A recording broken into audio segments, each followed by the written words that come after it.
A segunda carta de Paulo aos Tessalonicenses, capítulo 2, versos 1 a 6, a palavra de Deus diz: Irmãos, no que diz respeito à vinda de nosso Senhor Jesus Cristo e à nossa reunião com Ele, nós vos exortamos a que não vos demovais da vossa mente com facilidade, nem vos perturbeis, quer por espírito, quer por palavra, quer por epístola, como se procedesse de nós, supondo tenha chegado o dia do Senhor.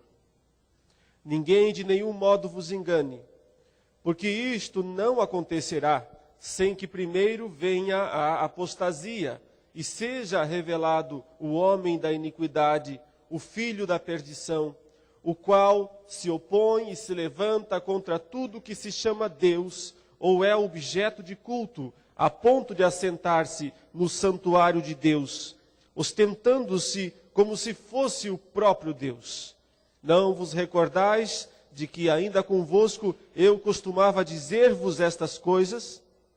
E agora sabeis o que o detém, para que ele seja revelado somente em ocasião própria. Até aí, meus irmãos, a palavra de Deus, continuando os nossos estudos a respeito da segunda vinda de Jesus e sobre as passagens bíblicas que principalmente focalizam as verdades a respeito dos últimos dias, nós encontramos uma constante em quase todas as passagens bíblicas que anunciam a vinda de Jesus. Elas exortam para que os cristãos vivam no presente, nos dias atuais, de forma condizente com a segunda vinda. Nunca é uma mensagem alienadora, nunca é uma mensagem que produz algum tipo de afastamento ou desengajamento das funções humanas. Ao contrário, sempre mostrando que, para que estejamos preparados para o dia do Senhor, nós temos que viver agora, no presente, uma vida condizente com os planos de Deus. Paulo escreveu 2 cartas aos Tessalonicenses, uma igreja na cidade de Tessalônica, com o objetivo de corrigir alguns problemas, alguns entendimentos errados a respeito da segunda vinda de Jesus. Basicamente, havia aqui 2 erros, 2 problemas que as 2 cartas tratam, mais especificamente esta, a segunda carta. Havia uma notícia naqueles dias, por volta do ano 50, então calcule aí o tempo. Jesus foi crucificado aproximadamente no ano 30. A primeira carta de Paulo aos Tessalonicenses foi escrita por volta do ano 50, então apenas 20 anos depois. Tanto é que as 2 cartas, 1ª e 2ª Tessalonicenses, são provavelmente as cartas mais antigas do apóstolo Paulo, as primeiras que ele escreveu. Ele estava morando ou passando um tempo na cidade de Corinto. E de lá ele escreveu para os Tessalonicenses. Por quê? Porque uma notícia estava circulando naqueles dias na cidade de Tessalônica que Jesus já havia voltado. Ele já havia voltado, estavam falando isso por lá. Jesus já voltou, ele voltou. Mas onde? Onde ele está? Para quem que ele veio? Foi uma volta secreta? Como foi isso? Eles estavam enfrentando uma terrível perseguição, um momento de muita dificuldade para sustentar a fé. E no meio de toda aquela turbulência social, de toda aquela dificuldade de viver o cristianismo, então se começou a pensar, só pode que Jesus já voltou e nós estamos aqui no pior período, no momento mais difícil da nossa história. Então, para corrigir este erro, essa interpretação errada, é que Paulo escreveu essa carta. E o outro problema também tinha a ver com a noção da segunda vinda de Jesus, mas é que muitas pessoas estavam pensando, raciocinando mais ou menos assim: Jesus vai voltar logo. Ele não vai demorar, ele vai voltar daqui a pouquinho. Então, não vale a pena trabalhar, não vale a pena fazer nenhum serviço na sociedade. É bobagem ficar pensando no amanhã, pensando no futuro, se esforçando, trabalhando, estudando, fazendo alguma coisa. Ele vai voltar logo. Então, a melhor coisa é parar tudo e ficar apenas aguardando, esperando Jesus voltar. Então o apóstolo Paulo escreveu aos Tessalonicenses para corrigir esses dois erros de interpretação, mostrando que o fato de que o Senhor Jesus vai voltar logo, ao contrário de produzir uma espécie de preguiça, uma espécie de despreocupação em relação às coisas da vida, ao contrário, produz sim envolvimento, produz serviço, produz dedicação, porque caso contrário, os cristãos não estariam preparados o bastante para a segunda vinda de Jesus. E mais especificamente, nesta passagem, o objetivo de Paulo é demonstrar que Jesus não havia vindo ainda. Que aquela lenda, aquela notícia que estava percorrendo a cidade, as igrejas, os cristãos, de que Jesus já havia voltado, era falsa, não era verdadeira. Porque para que Jesus venha, algumas coisas precisam acontecer antes. É isso que Paulo vai explicar aqui nessa passagem. Antes da segunda vinda de Jesus, é preciso acontecer uma outra vinda, uma outra manifestação, o surgimento de uma outra pessoa, um outro homem, que ele chama aqui de o homem da iniquidade, o conhecido anticristo, que é citado principalmente pelo apóstolo João, nas suas cartas, quando ele fala do anticristo que virá. E nessa passagem, Paulo nos dá 3 verdades a respeito do anticristo. E é isso que brevemente nós vamos meditar, essas 3 informações bíblicas que nós recebemos nessa passagem a respeito deste homem, deste inimigo de Deus e do povo de Deus, que se manifestará no momento em que Deus achar que ele deve se manifestar. Então observe aí, a primeira verdade é que o Senhor Jesus não voltará sem que antes esse homem apareça. Veja comigo o que diz aqui a palavra de Deus. Irmãos, no que diz respeito à vinda de nosso Senhor Jesus Cristo e à nossa reunião com Ele, nós vos exortamos a que não vos demovais de vossa mente com facilidade, nem vos perturbeis quer por espírito, quer por palavra, quer por epístola, como se procedesse de nós, supondo tenha chegado o dia do Senhor. Ninguém de nenhum modo vos engane, porque isto então, a volta do Senhor, o dia do Senhor, isto não acontecerá sem que primeiro venha a apostasia e seja revelado o homem da iniquidade, o filho da perdição. Paulo está dizendo o seguinte: Jesus não voltará antes que este homem, chamado de filho da perdição, homem da iniquidade, ele precisa aparecer primeiro. Só depois Jesus voltará. Provavelmente naqueles dias, até mesmo por causa da primeira carta que Paulo escreveu aos Tessalonicenses, em que ele falou que Jesus retornaria, haveria o arrebatamento. Então algumas pessoas estavam interpretando até a partir da carta de Paulo essa noção de que Jesus já havia voltado. Por isso que Paulo diz: não deixe ninguém enganar vocês, eu não escrevi isso, eu não disse que Jesus já voltou. Não está certo isso, porque Jesus só vai voltar depois que o homem da iniquidade, o anticristo, aparecer.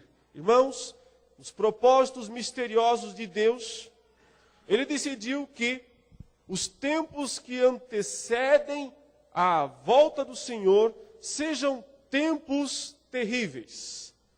Tempos em que Deus permitirá que a maldade neste mundo cresça mais uma vez a níveis exorbitantes, ao ponto de surgir um homem, um grande líder, alguém que, por um lado, se parece com Jesus, mas, por outro lado, é um inimigo de Jesus.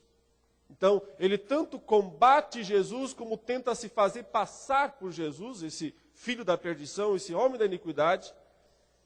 Deus permitirá que o mundo esteja num estágio tão terrível, em que a corrupção, em que a maldade do homem na terra estará num nível tão alto, que o surgimento deste líder será algo natural, algo possível.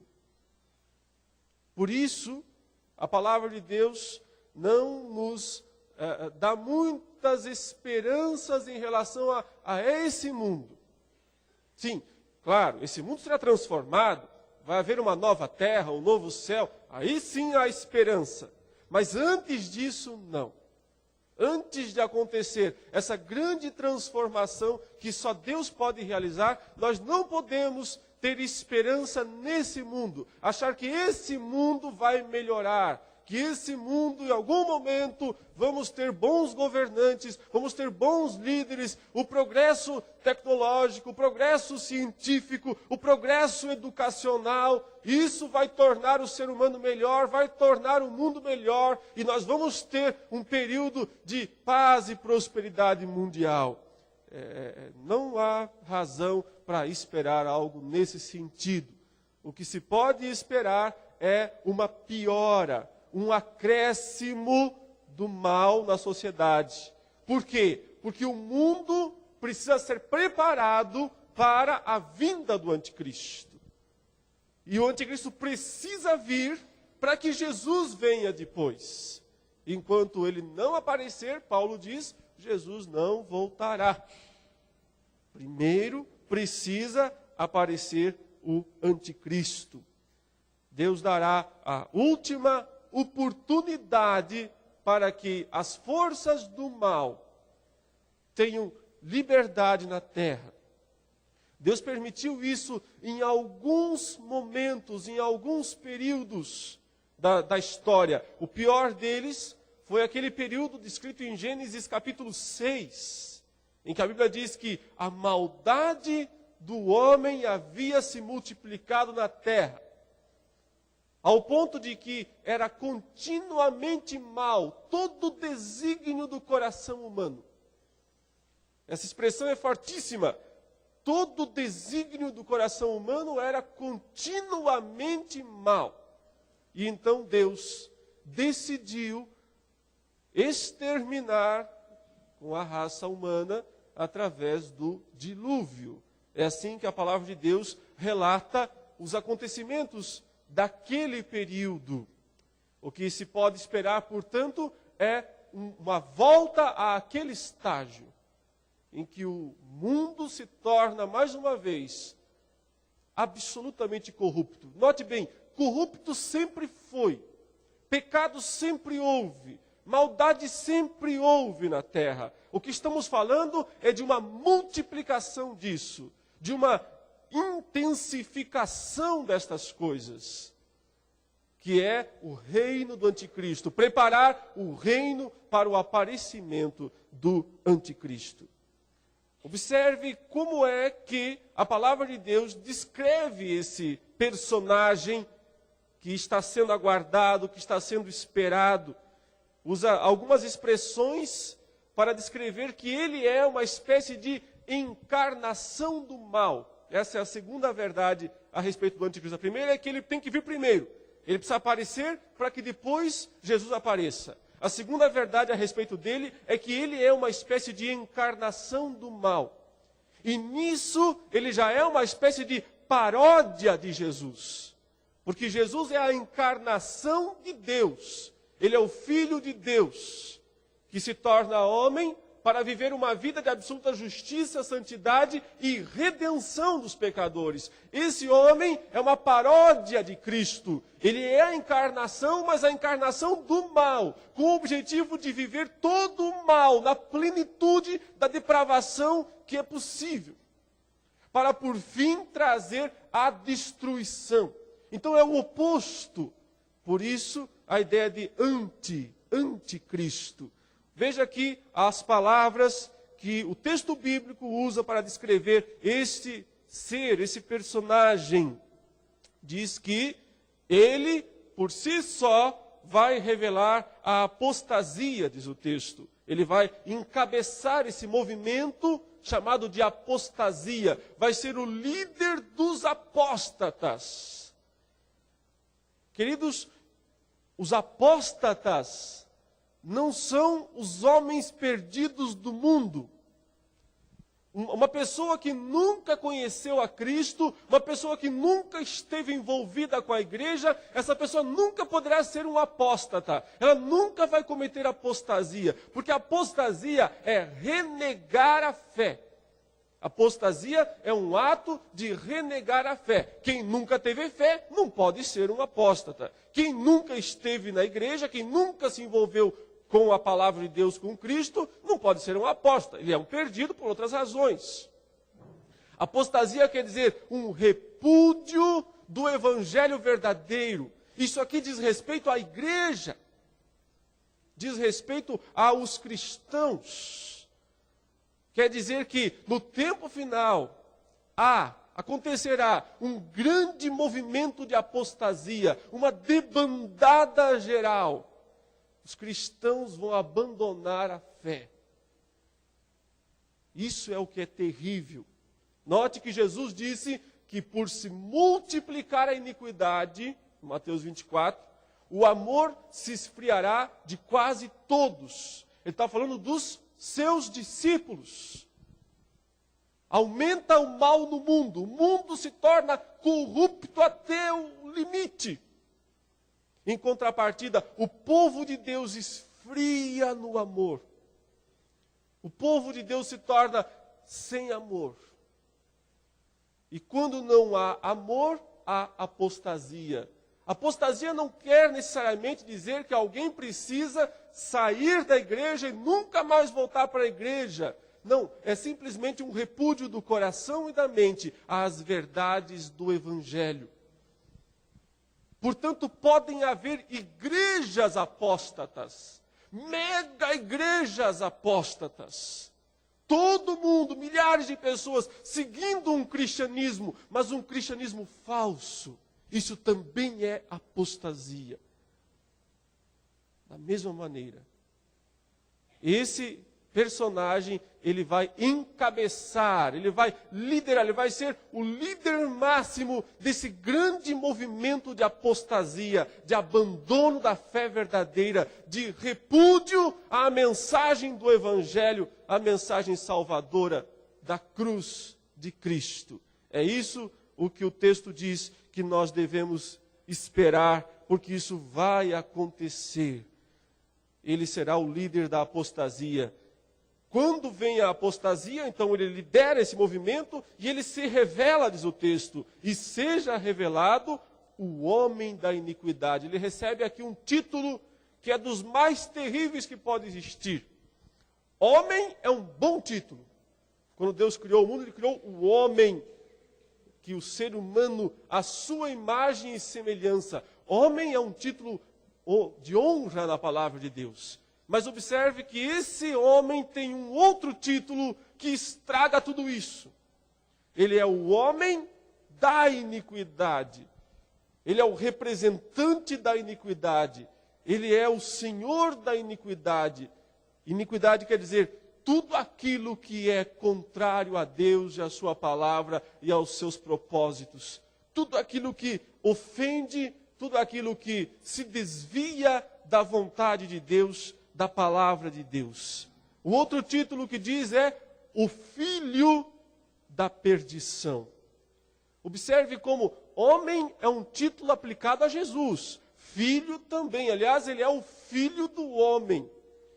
Aqui os dois títulos de Jesus são usados para esse ser, essa criatura, mas o que ele tem são adjetivos negativos com esses nomes. Ele é o homem da iniquidade, o filho da perdição. Enquanto Jesus é o Filho de Deus, esse ser, essa criatura, é o filho da perdição. Perdição quer dizer a destruição, a danação, o trazer a destruição nele próprio, o destruidor. Suas razões são essas: destruir, propagar a iniquidade e destruir. Como ele faz isso? O texto diz que ele se opõe e se levanta contra tudo que se chama Deus, ou é objeto de culto. No primeiro momento, portanto, e aqui ele está com a função de anticristo. Ele se opõe no sentido de contra Deus, contra Cristo. Num primeiro momento parece que ele está repudiando qualquer tipo de crença em Deus, não só o Deus cristão. Talvez aqui a máxima, do ateísmo, do secularismo, ataca qualquer noção de Deus, qualquer ideia de Deus. Mas o alvo dele não são os deuses falsos, os deuses criados pelo homem. O alvo dele é o Deus da Bíblia, o Deus que se revela na Escritura. Então, ele ataca todas as divindades, mas o objetivo é, na verdade, atacar o Deus verdadeiro. Ele é contra Deus, ele é contra Cristo. Mas note que de uma hora para outra, ele passa a ocupar o lugar de Cristo. Ele diz aqui na sequência do versículo 4, a ponto de assentar-se no santuário de Deus, ostentando-se como se fosse o próprio Deus. Ou seja, ele vai chegar num ponto em que ele vai dizer, eu sou o único Deus que deve ser adorado. Eu sou o único que deve ser reconhecido. No primeiro momento, ele é anticristo no sentido de contra Cristo. No segundo momento, ele é anticristo no sentido de no lugar de Cristo. Porque a palavra anticristo tem esses dois significados. Tanto no sentido de contra Cristo, como no sentido de no lugar de Cristo. Se fazendo passar por Ele. É claro que você não pode esperar esse estilo até cômico desse homem aqui do Brasil que se diz Cristo e se veste como Cristo. Porque isso praticamente não engana ninguém. Engana uma meia dúzia dos que querem ser enganados. Mas o povo não se deixa enganar por isso. Não é nesse sentido cômico que ele se faz passar por Cristo. É no sentido de ocupar todos os espaços, não deixar lugar nenhum. Ele domina tudo. Cristo não é necessário, Deus não é necessário. Eu ofereço tudo, tudo que você precisa, eu ofereço tudo. Essa é a ideia de se colocar no lugar de Deus. E note que a idolatria, que tantas vezes é condenada na palavra de Deus, tem a ver com isso também. Colocar qualquer coisa no lugar de Deus. Seja uma estátua, seja uma pessoa, seja um conceito, seja uma filosofia. Qualquer coisa colocada no lugar de Deus está a serviço do anticristo. Porque a sua função é justamente ocupar o lugar de Deus nas nossas vidas. E a terceira verdade, meus irmãos, que essa passagem revela a respeito do anticristo, está aqui no versículo 5 e 6, quando Paulo diz, não vos recordais de que ainda convosco eu costumava dizer-vos estas coisas, e agora sabeis o que o detém, para que ele seja revelado somente em ocasião própria. A terceira verdade a respeito do anticristo é que ele só aparecerá quando Deus disser, agora pode. Ele só surgirá no mundo quando Deus remover algo que impede a manifestação desse homem. Apenas para relembrar, esse texto descreve 3 verdades a respeito do anticristo. A primeira eu disse é que ele tem que vir primeiro para que Cristo venha depois. Ele precisa primeiro aparecer, depois a segunda vinda de Jesus. Ele é de várias formas, a encarnação do mal, com o propósito de destruir, apostasia e destruição. Mas ele só vai aparecer quando Deus disser, agora pode. Está permitido, está liberado, não antes disso. Portanto, aqui nós já temos algumas verdades extraordinárias a respeito do próprio Deus, não é? Ou seja, o anticristo não é algo que vai fugir ao controle de Deus. Talvez quando as pessoas estiverem experimentando o reino do anticristo, pode ser que elas cheguem a pensar isso.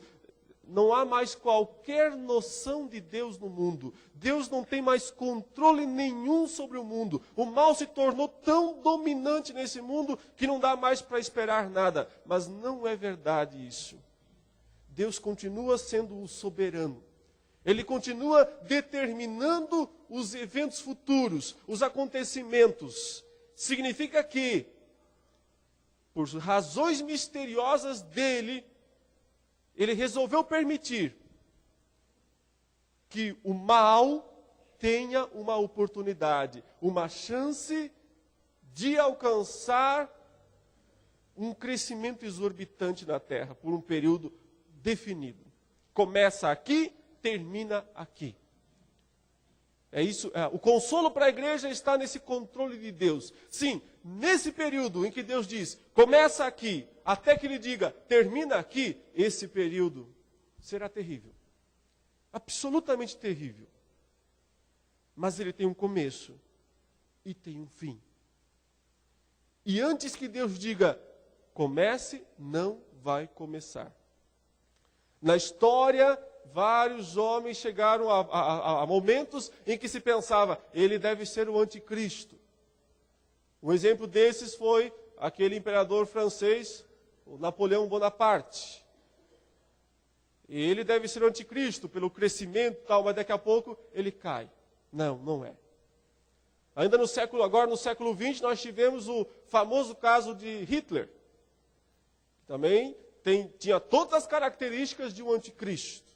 Lembre que João já disse, muitos anticristos têm se levantado. Mas o final, o grandão, o definitivo, não. Ele só vai aparecer quando Deus disser, agora pode. E Hitler, que parecia que talvez fosse esse homem da iniquidade, esse filho da perdição, que se opõe, que se levanta contra tudo que é chamado Deus, de repente é derrubado. Não consegue ir adiante, não prospera nas suas intenções de dominação mundial. Porque, de alguma forma, Deus continua detendo a ação plena do mal, utilizando recursos que Ele quiser. Talvez um dos recursos que Deus ainda utiliza para a plena manifestação do mal seja a própria igreja. A igreja é uma barreira para a ação do mal na sociedade. Mas quando nós vemos cada vez menos igrejas verdadeiramente fiéis, cada vez mais igrejas desvinculadas da palavra de Deus, então essa barreira vai caindo, vai se enfraquecendo. Deus ainda utiliza até certo ponto para deter a manifestação do mal na terra, a própria noção de moral, de justiça que o ser humano ainda tem. Em teologia nós chamamos isso de graça comum. A graça especial é a graça salvadora, é aquela que redime do pecado e dá condições do homem ir para o céu. Essa graça é especial, Deus só usa com o seu povo essa graça. Mas a graça comum, já diz o termo comum, não tem a ver com salvação ou condenação. Tem a ver com o fato de que Deus é bom para esse mundo, manda chuva, manda sol, dá condições de sobrevivência, capacita para que o homem descubra coisas da natureza, descobertas científicas, progresso material, tudo isso vem da graça comum. E um dos elementos da graça comum de Deus é justamente refrear o pecado, não deixar cada ser humano ser tão mau quanto pode ser. Potencialmente, qualquer um de nós, qualquer ser humano, poderia ser um Hitler. Potencialmente, sim. Há maldade suficiente em nosso coração para isso. Há depravação suficiente em nossa vida para isso. Mas Deus, por sua misericórdia, refreia, não deixa, não permite. É por isso que você encontra pessoas nesse mundo que não conhecem a Deus, não são crentes em Cristo Jesus. Mas você olha para a vida delas e você observa o quê? Pessoas, entre aspas, boas. Bom ninguém é, perfeitamente ninguém é, mas você vê muitas pessoas que são, dentro do possível, honestas, dentro do possível, justas, relativamente íntegras. mesmo que não tenham contato algum com o Evangelho, até nem querem saber do Evangelho. A graça comum age em todos os seres humanos e refreia o pecado. O exemplo que os estudiosos dão para essa ação divina é justamente a ideia do cavaleiro que doma o cavalo que é selvagem. Para poder domar aquele cavalo que escoiceia para tudo que é lado, precisa colocar nesse animal freios. Esses freios controlam parcialmente, evidentemente, mas limitam a explosão de energia ou de ira do animal selvagem. A graça comum são os freios que Deus coloca sobre o ser humano para não deixar que haja a explosão de tudo aquilo que o ser humano pode produzir de mal. No meu entendimento, é isso que detém a plena aparição do mal e a manifestação do anticristo. É isso que Deus usa, esse poder controlador. Deus controla o mal na sociedade, permitindo que ele exista, mas não deixando alcançar o ápice. No entanto, ele vai retirar essa força, ele vai retirar esse poder controlador, ele vai soltar esses freios. E aí sim, nós veremos a plena manifestação do mal. Em 2 ocasiões, Deus já soltou os freios da humanidade. Em 2 ocasiões. A primeira eu já disse, foi o dilúvio. Deus soltou os freios para que o ser humano fosse tão mal quanto ele podia ser. Em seguida veio o dilúvio. Isso foi mundial.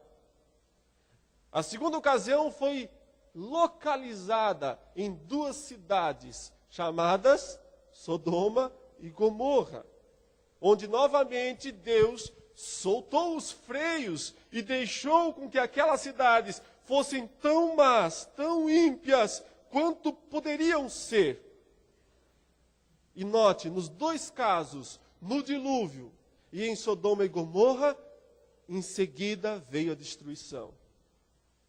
Quando Deus solta os freios, é para que em seguida venha a destruição. A primeira, mundial. A segunda, 2 cidades apenas. Ambas as destruições antecipam o fim dos tempos, porque Jesus citou esses 2 exemplos como exemplos do fim, dizendo, será assim outra vez.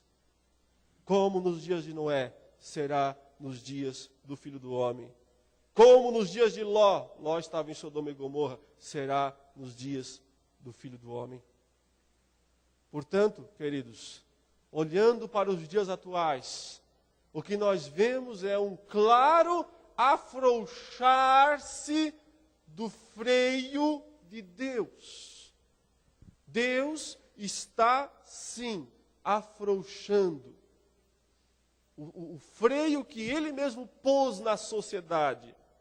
E é por isso que nós vemos, dia após dia, semana após semana, ano após ano, o crescimento. E a palavra negra é multiplicação da iniquidade na terra.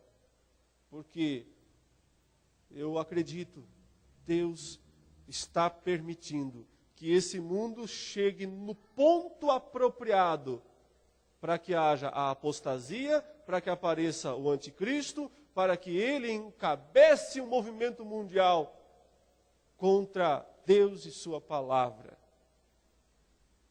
E para isso o ser humano precisa estar preparado para aceitá-lo. Em contrapartida, a igreja é chamada a esperar, a ter paciência, a suportar, a aguentar até o fim. Eu espero continuar a exposição dessa passagem em breve, na próxima semana, falando a respeito da segunda parte dos versículos 7 em diante, quando Paulo vai detalhar um pouco mais essa questão da manifestação do mal na sociedade e também o modo como Deus agirá para pôr fim a isso no momento exato da segunda vinda do Senhor Jesus. Vamos orar nesse momento. Deus eterno, todo-poderoso, a tua palavra foi escrita não para nos atemorizar, mas sim para nos consolar e exortar. Nesta manhã, ó Deus, estamos na tua presença. Cada pessoa está aqui, ó Deus, e o Senhor sabe de cada um, tudo que se passa em cada coração. O Senhor sabe exatamente, ó Deus, a firmeza ou a não firmeza da fé. O Senhor conhece as lutas íntimas, as necessidades de cada um de nós. O que nós suplicamos nessa manhã é que o Senhor aumente a nossa fé, que o Senhor fortaleça a nossa esperança em Cristo Jesus. E que diante do mal que cresce dia a dia na sociedade, não nos atemorizemos, não recuemos, continuemos sustentando a verdade, ó Deus, certos de que tudo está nas tuas mãos e tu és quem controla todas as coisas. Em nome de Jesus. Amém, Senhor Deus.